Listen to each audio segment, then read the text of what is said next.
And the process, usually it's me saying to Scott, hey, I've got an idea for another book. Scott goes, we don't need any more books. It's pretty organic and it kind of changes all the time.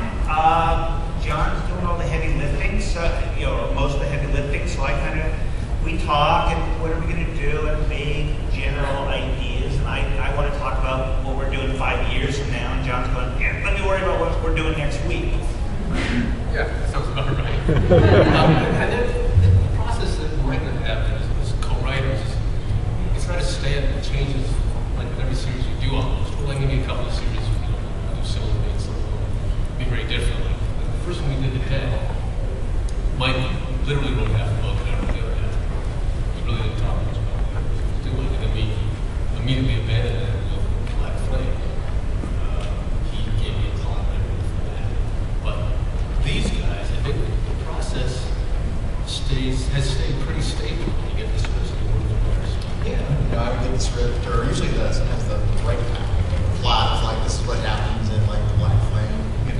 Since the creator is one of the writers, does he give you thumbnails?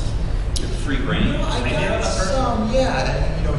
Mike's obviously involved in all the design, where I'll do a first pass, and I'll think like, oh, this is great, people love this, and then I'll send it to him, and Mike will be like, that's good, but maybe try this, and I'll get I used to get like a fax with this really simple, drawing that was just amazing, because it was just the right shape and right, just form for me to add all my shit onto, all the ribbons and whatnot. So, it's that back and forth that we have where we just sort of shoot sketches back and forth until we found something we really liked. I think Victorian Cyborgs was the ones that was insane. And it was fun, but it was a lot more changes than getting it right. So. Yeah, it's a real fun book. Because also Guy is one of the best inventors on Earth. So I might come up with this. I kind of want it to be shaped more like a bean with a mushroom sticking out. and Guy will send me, 6 sketches of how it will unfold, and then this part will flip over and become a hat, and then 92 legs will come out of the inside, and then it will swallow itself and turn into a handbag. And he goes, it's only 3 panels in the book. Sketchbook. But then, certain things I remember, the Salty Sea Monster, from King of Fear, we went back and forth a lot. And, it was all based on his designs and shapes that I would add stuff to, until people started looking at the cover and saying it looked a lot like a copy. And then it became yeah, that's Guy's design for the Salty Sea Monster. When did this become a blue pen? What happened? When did this become a blue pen? Copy. I didn't say anything worse than that. So, maybe I'm in a chicken. So, we would first start with all the design stuff back and forth. And in the first Plague Fox, he would have any certain scenes, he would have layouts that were just great, that he wanted the house to break down. But I would thumbnail it out and then just send it to everybody. Except David. He gets bugged enough in a bit. But and they would chime in 4 pencils, and then it was pretty much straightforward from there. Penciling the book, any changes I did before inks, and then once it was inked, Dave Stewart came on board. He's the best. I'm sure everybody agrees. He's the best.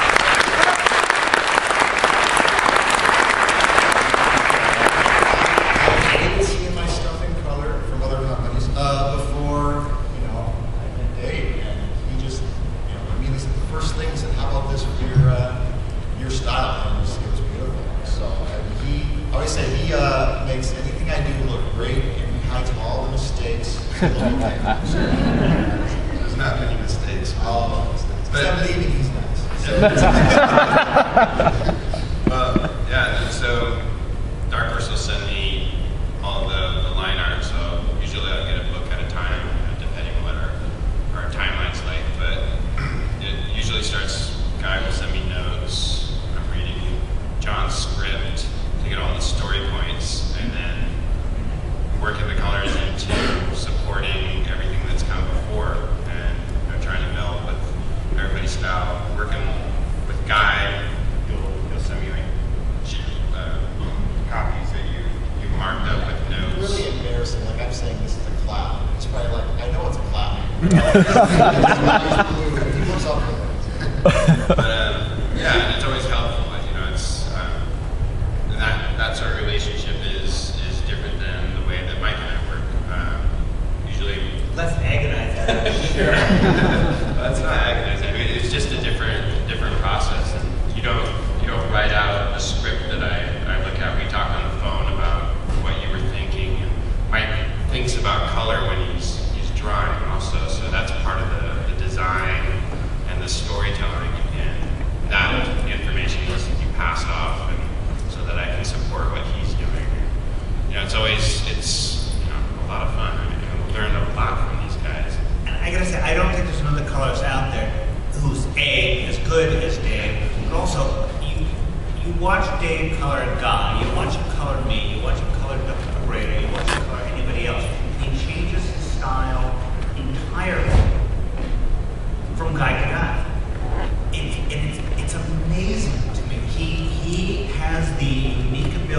the exact right treatment for everybody's work. There was one artist whose name I won't mention who did a pretty sketchy job, pretty not a great job. I won't talk about the book or whatever it was. But when Dave colored that guy, it looked like the guy drew the way he drew on purpose. Dave, the color style, it looked like that guy knew what he was doing. There's a lot of times. There's been a couple of times when we get something, maybe it's a cover or maybe it's a whole book or a miniseries, where we say, well, it'll look like something when Dave gets it. Yeah. But that's how you're relying on colors a lot. But when I did something recently for another publisher and Dave colored it, they were very concerned that Dave would color it scary. They puppets, but they're so used to seeing Dave color my stuff and Guy's stuff. They're like, can you make sure Dave doesn't color it scary? Don't use any of your scary colors. Yeah, but yeah, it's always like what the art demands, and luckily just intuitively I have that capability to sort of go with or pick up on what the artist is trying to do. And being the last guy in the line, it's my job to kind of connect with everybody and connect with the story. So, but it's great. Do you always work with the artist? Yeah, that's. Because I've had experience with other publishers where they don't want the colorist to talk to the artist. Yeah, most other publishers don't want anybody on the team talking to each other. Because in turn, in the stage of revolution, they're forming unions. We all talk to each other all the time, which is completely tough for him because I talked to John, but I never checked with Scott, and then we talked to Guy, and at some point we talked to Scott, and we can't remember if we talked to Scott about the same thing we talked to Guy about, so nobody knows who the hell's in charge. Coming in and saying, I need to write some of this shit down. Great, thanks. Thank you. Hi. There's been a lot of really cool merchandise, but it was also below him. What's on in front of you on the train over here. But I was wondering if you had any idea of any new Hellboy collectibles or vinyls or any deals with sideshow collectibles or any of that? There's nothing in the works. I'm not really in love with merchandise that much. There are a couple things I'd love to do that I said 5 years ago I was going to do, and I've never quite gotten the time to do them. But my focus is, at this point, entirely getting through my laundry list of stuff I got to get done and just draw a comic. I just want to be a comic book artist again. Thanks. Sure.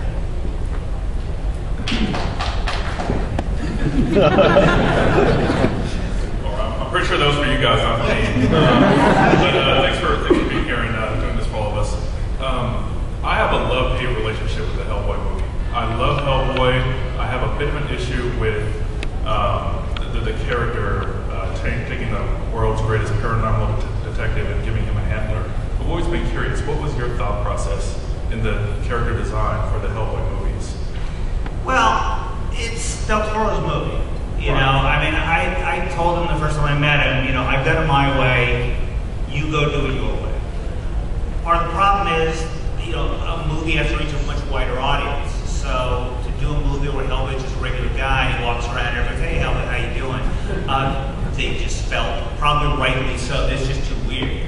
And it was weird enough the way it was. Yeah, I mean, I prefer it my way, but he was making it for a wider audience. There's a lot of other changes he made that I'm even less happy with, but I understood, well, I didn't understand all of them, but I understood a lot of the changes he made. And the thing I'm happy about is, for the most part, the people that are fans of the comic seem to be fans of the movie. Considering some of the huge character changes that were made, the love interest and all that stuff, I thought we were going to get lynched. Or I was going to point and say, yeah, that was him.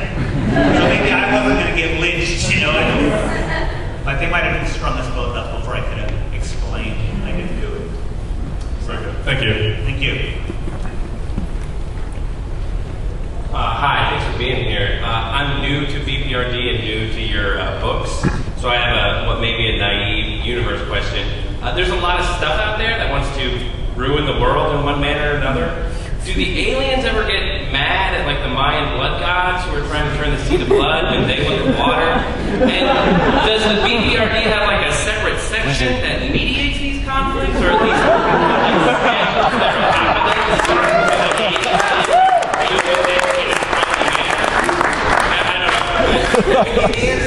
and is that section going to get a book? Would you like to write it is tricky when you're dealing with a bunch of different mythologies and folklore and stuff like this. I never want to try to do the book where I make the Hindu mythology, religion, jive with the Christian mythology with where does Thor fit into that stuff. Mostly I treat them on their own little terms, and then I've got this big, giant Lovecraftian nonsense mythology, behind it all. But I'm not going to explain, oh, it's because Thor was the godson of this Lovecraftian entity. I mean, believe me, I've read stuff where people, write science fiction novels about that stuff. Well, the fairies were the spaceman, and I hate that stuff. So I want to embrace the different mythologies and what's cool about the different mythologies. And then there's the big Lovecraft thing. And somehow, and actually, I kind of have an idea of how it's all connected, but I'll never. You'll talk about that, right? Thanks. Nobody needs that. Hi, my question is mostly for John here. So what sort of challenges are there in trying to write these characters that you didn't actually create, and that you've got the actual creator breathing down your neck about it? And who among the main cast is the most challenging for you to get into their head, and why? Mike really has let me do a lot of stuff in his book, and he sort of stepped back, and I really feel like they're my characters now. I've written a lot of many more pages than Mike ever has, and Mike has, Mike's been very comfortable with letting me. He's sort of like, I was going to make a Johnny Carson reference. He's an idea how old I am, so forget it. But he's comfortable with what I'm doing, and he's secure enough in knowing that I'm not going to ruin it, and I'm going in the right direction. He doesn't let me go off the rails, but for the most part, he steps back and lets me. I don't want to hurt your feelings. He lets me do what I do. That's the difference of working on B.P.R.D. than almost anything I did before that. A couple of things, like Ninja Bummer. But for the most part, working for other companies, they say, yeah, we really like what you did over here. Now come work for us, but don't do what you do. Do what we want you to do our way. And I'm never happy, which is why I'm not really cut out for comics for the most part. I'm never happy doing that. I don't really write good comics with people. Try to get me to write superheroes the way they want me to write superheroes, or whatever. I don't care about that stuff, Mike lets me do what I do, which is like human beings. And then when we first talked about it, I was like, so we're going to write this fish man and this ghost. But he wanted me to make them feel real, because otherwise how can you get an ongoing storyline if the characters don't feel? I mean, I don't know, Marvel and DC does do it all the time. But I just didn't feel like there was any, if I wouldn't be interested, like, why would I write it? So he's not breathing down my neck that much. We talk a lot, and there's a lot of of exchange of ideas, but there's no. And a lot of our conversation is me asking him what he's going to do. We have I have a vague sense of it'd be nice for them to go here or nice for them to go there, but it's John's call if they're really going to go there, and if they're going to go there, how are they going to get there? And I wrote something not long ago where I think I was using Liz Sherman. I had to call John up and say, would she say this or would she say this? So they really, I view them as his characters. Yeah, but it's great. I mean, I think we get to work. As long as somebody knows what they're doing. and that's why we have. That's why we have. David the conscience. And as far as who's the most challenging, they're all equally challenging and they're all equally easy, I guess. I mean, I never think of characters as being too challenging to write, but I never think of characters as being really easy either. I just do what I do, you know. Al Williamson was inking a friend of mine in a book, and he couldn't understand like a couple of things that Al did. This is Al Williamson, you know. So he called up Al, and he said, "Well, how did you do this?" And, you know, Al started to answer his question to some degree, but he was asking a lot of questions. Finally, Al said, "Look, I just ink it.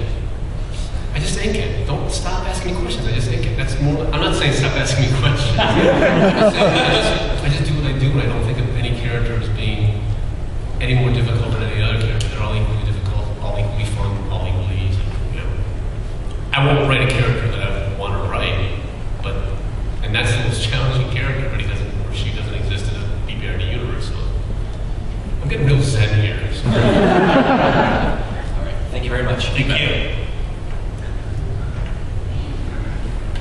Okay, one of the fun things about B.P.R.D. is the research can be as exciting as the defense. So one thing is I want to say Kate Corrigan is from the book too. And was actually for Davis, so I know you're not going to tell us what your new project is, but is there a story, maybe from books or movies or comics, you would say is a Guy Davis story, the sort of thing that you wish you had drawn? Oh, like something that like just a wish. Like this is nothing I'm actually doing for effects. If you had a genre, what else would be in there? As a genre, you know, everything I was doing for B.P.R.D. Had the mystery, had the horror, had the monsters. So that was like great playground to do a little bit of everything that I love doing. That wasn't just stuff I would do myself, like the marquee, which is the creator own, just do what I want. Things that I could see myself being like, that'd be fun to draw, but then I really wouldn't want to do it.